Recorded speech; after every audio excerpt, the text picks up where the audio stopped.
So I was sick last week and I decided to watch a ton of movies that have been on my list, and one of them that was near the top was Clockwork Orange, and I'm glad I watched it. I think that's kind of a strange perception of the movie because most people say it's just absolutely horrible, it's terrible, and for being released in the early 70s, I'm sure it was incredibly shocking for a lot of the violence and sex scenes that was within this movie. By no means was this a terrible movie. There's a lot of people that, maybe they don't like Kubrick and they really don't like this movie. No, I think it was a solid movie. It was strange. It wasn't scary, it wasn't creepy, it wasn't grotesque, it was strange. I think that's the best way to put it.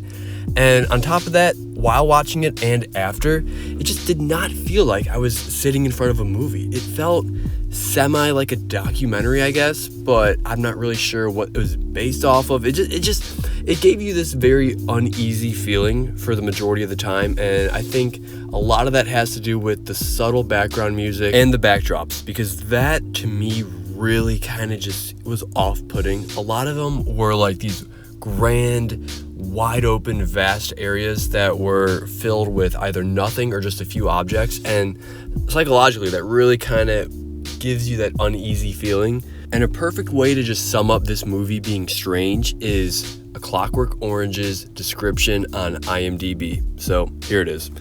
Alex DeLarge and his droogs barbarize a decaying near future. The first time I read that, I was like, what? I got to go 2 or 3 or 4 times back to reread this and kind of comprehend what it's trying to say. So start from the back.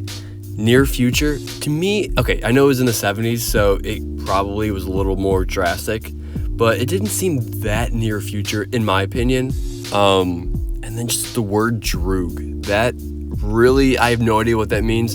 I'm sure that was kind of like a pop culture thing, maybe in the 70s, or maybe just particularly in the UK.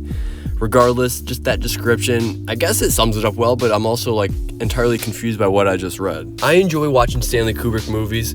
I know a lot of people think he's the greatest of all time. I don't know about that, but I also don't despise his movies either. I do enjoy what he puts out there. Now, in terms of other movies I haven't seen, I really want to see Barry Lyndon and I really want to see 2001 Odyssey. Clockwork Orange was above those on the pecking order, but now I've checked that box. So this was the 4th Stanley Kubrick movie I've seen. The other 3 are The Shining, Eyes Wide Shut, and Dr. Strangelove. All 3, I would say, in my personal opinion, are better films than A Clockwork Orange. I still enjoyed Clockwork Orange. I definitely need to watch it another time to really let it soak in and do its due diligence. But so far, I enjoy Stanley Kubrick movies. I know they're strange and they're out there, but I do like a taste of that. Not too much, just a little bit. With that being said, A Clockwork Orange has to be the strangest movie I've ever watched, but I'm going to watch it again. Not anytime soon. I really need to kind of just let it sit, but I enjoyed it. If you haven't seen it, give it a shot. And if you've already seen it, what are your thoughts on the film? Drop a comment.